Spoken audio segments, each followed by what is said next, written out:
नमस्कार दोस्तों, स्वागत है आप सभी का क्रीसेंट एजुकेशन क्लासेस में। उम्मीद करते हैं आप सभी लोग स्वस्थ हैं। आज की वीडियो में दोस्तों हम बात करेंगे उत्तराखंड प्रवक्ता भर्ती को लेकर जो अपडेट आई है। विज्ञापन में दोस्तों इसके होने वाला है संशोधन। कुल पद दोस्तों रहेंगे 613। उत्तराखंड के सभी अभ्यर्थियों के लिए महत्वपूर्ण न्यूज़ है। चलिए दोस्तों आज की वीडियो को शुरू करेंगे। बात करेंगे दोस्तों आज की न्यूज़ से प्रवक्ताओं की भर्ती का प्रस्ताव लौटाया गया और इसके बारे में हमने आपको पहले भी अवगत करवाया था दोस्तों कि जब से जो राज्य आंदोलनकारी और उनके आश्रितों के लिए आरक्षण का जीओ जब से दोस्तों जारी हुआ है, तो ऐसे में कई जो आपके भर्ती के अधियाचन हैं वो वापस लौटे गए हैं। वो इसलिए लौटे गए हैं क्योंकि जो उनकी सीट्स है उनका दोस्तों उसमें रीडिस्ट्रीब्यूशन होना है। इस कारण से भर्ती के प्रस्ताव को दोबारा से लौटाया गया है। लेकिन इतना क्लियर हो जाता है कि आपकी जो भर्ती है वो जल्द ही आपको देखने को मिलेगी। तो फिलहाल अभी देख लीजिए, प्रवक्ताओं की भर्ती का जो प्रस्ताव है उसको लौटाया गया है। राज्य आंदोलनकारी और उनके आश्रितों को सतीश आरक्षण के मसले पर स्थिति स्पष्ट न होने से उत्तराखंड लोक सेवा आयोग ने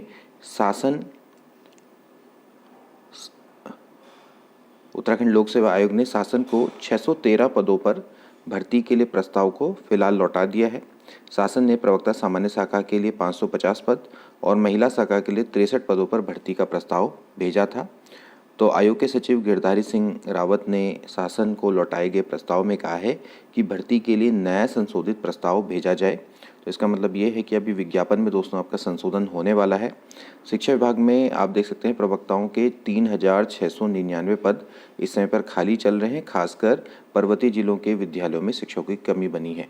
तो आयोग ने शासन को लौटाए गए प्रस्ताव में कहा है कि प्रवक्ताओं के पदों पर सीधी भर्ती में उत्तराखंड राज्य आंदोलनकारी और आश्रितों से संबंधित क्षतिज आरक्षण के पदों को शामिल किया जाना है अथवा नहीं।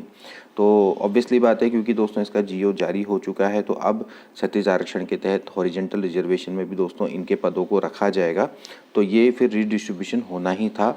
जब ये जीओ निकला भी था तो भी मैंने आपको बताया था कि जो प्रवक्ता भर्ती है इसमें दोबारा से संशोधन होगा और ये प्रस्ताव दोबारा से शासन की ओर को जाएगा।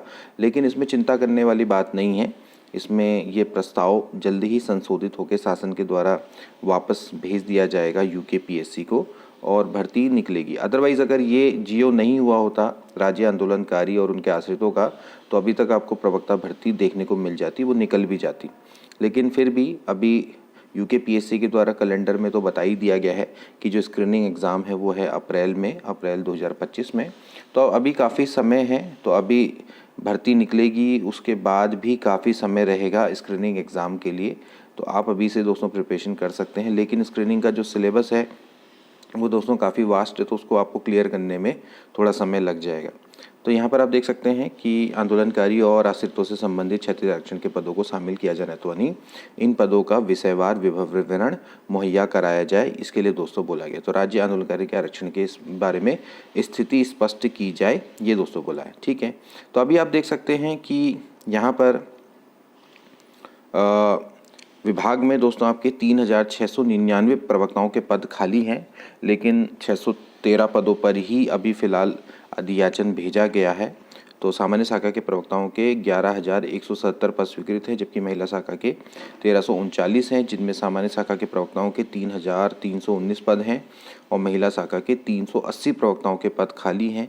अब ये जो मामला है दोस्तों, ये इसलिए कारण भी रुका हुआ है क्योंकि काफ़ी समय से एलटी से प्रवक्ता में प्रमोशन भी नहीं हुए हैं और बहुत समय से इनका मामला लटका हुआ है। तकरीबन 3 साल से मामला लटका हुआ है। तो वो मामला भी सुलझता तो एलटी के काफ़ी सारे पद आपके नीचे से खाली हो जाते, जिन पर आपकी भर्ती निकलती। तो इस कारण से प्रवक्ताओं के इतने पद खाली चल रहे हैं। अब इस कारण से क्या हो रहा है कि फिर अस्थायी व्यवस्था के तौर पर 2000 शिक्षकों को रखने की दोस्तों यहाँ पर बात हो रही है। तो शिक्षा विभाग में 2000 शिक्षकों को नितांत अस्थायी व्यवस्था के तौर पर रखने की अब दोस्तों तैयारी हो रही है। विभागीय मंत्री के निर्देश पर शिक्षा निदेशालय ने शासन को प्रस्ताव भेजा है। अब नितांत अस्थाई का मतलब है दोस्तों यहाँ पे गेस्ट टीचर भी नहीं होंगे, ये एक तरीके से उस तरह के शिक्षक होंगे जिनको कि प्रतिवादन का मानदेय दिया जाता है। ठीक है ना, तो प्रतिवादन के हिसाब से मानदेय इनको दिया जाएगा।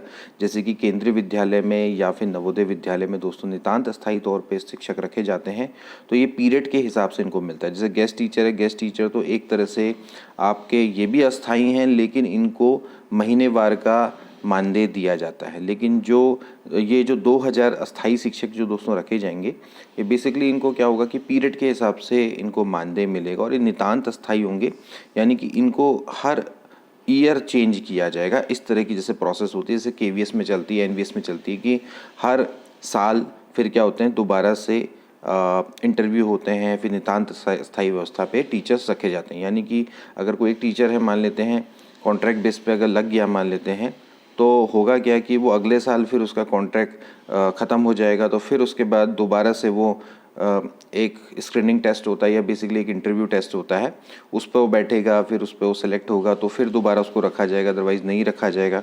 इस तरह से केंद्रीय विद्यालय और नवोदय विद्यालय की तर्ज पे ये प्रस्ताव, और इस प्रस्ताव के बारे में भी हमने आपको पहले जानकारी दी थी दोस्तों कि इस तरह का प्रस्ताव शिक्षा विभाग बना रहा है। तो अस्थायी व्यवस्था के तौर पर 2000 शिक्षकों को रखा जाएगा, गेस्ट टीचर नहीं है, ध्यान रखें। इसके बाद एक और यहाँ पर इम्पोर्टेंट खबर है, समान श्रेणी के लिए अलग अलग प्रक्रिया ठीक नहीं है।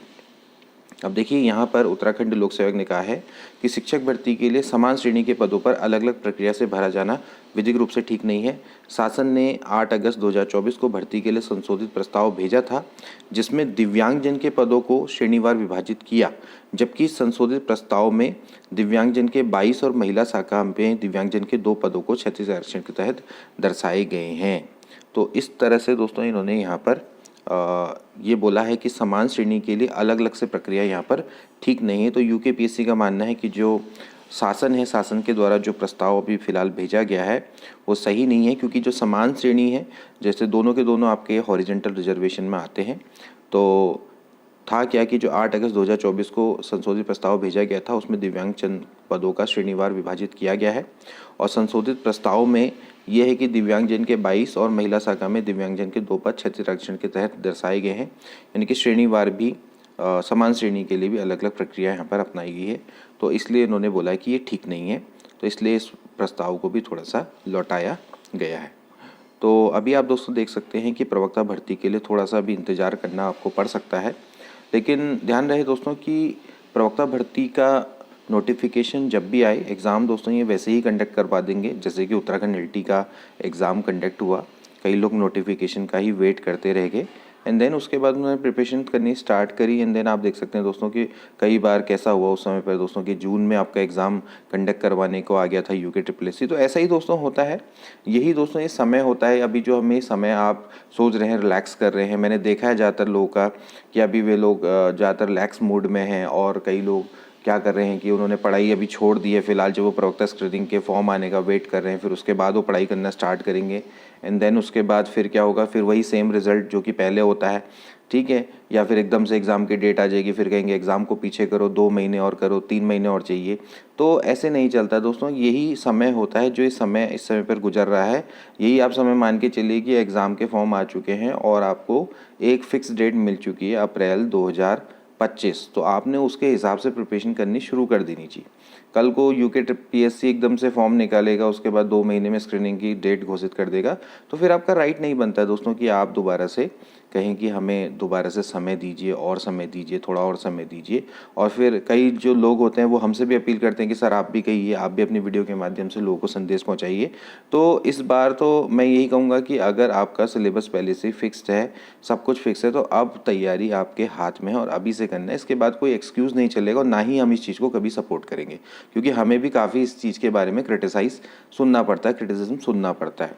तो इसलिए मैं अभी से कहूँगा, मैं आपको सभी को आह्वान करूंगा कि भैया आप लोग अभी से अपनी तैयारी करना शुरू कर दीजिए।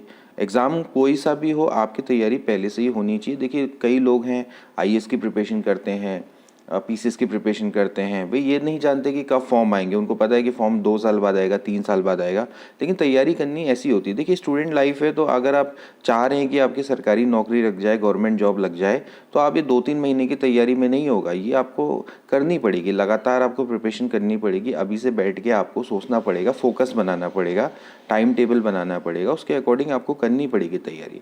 अब वो समय नहीं है कि भाई आप एग्ज़ाम फॉर्म भरेंगे, फिर उसके बाद तैयारी करेंगे और आपका हो जाए सिलेक्शन। कंपटीशन दोस्तों बहुत ज़्यादा बढ़ चुका है, आपको पहले से ही अपने आप को प्रिपेयर रखना पड़ेगा। कई लोग अभी भी इस भूल में रहते हैं कि भाई 1 महीने 2 महीने का फॉर्म निकलेगा, उसके बाद हम उसको निकाल लेंगे। तो भैया आज के समय में तो ये संभव नहीं है। 1 आध 2 बहुत किस्मत वाले हो सकते हैं अगर उनका हो गया हो सिलेक्शन, लेकिन हमने तो आज तक बहुत कम ही लोगों को देखा है ऐसे सेलेक्ट हुए। हमने जितने को भी देखा है मेहनत से ही हुए अपने सेलेक्ट। तो आज के लिए फ़िलहाल इतना ही, मिलेंगे नेक्स्ट वीडियो में, तब तक के लिए take care and good bye.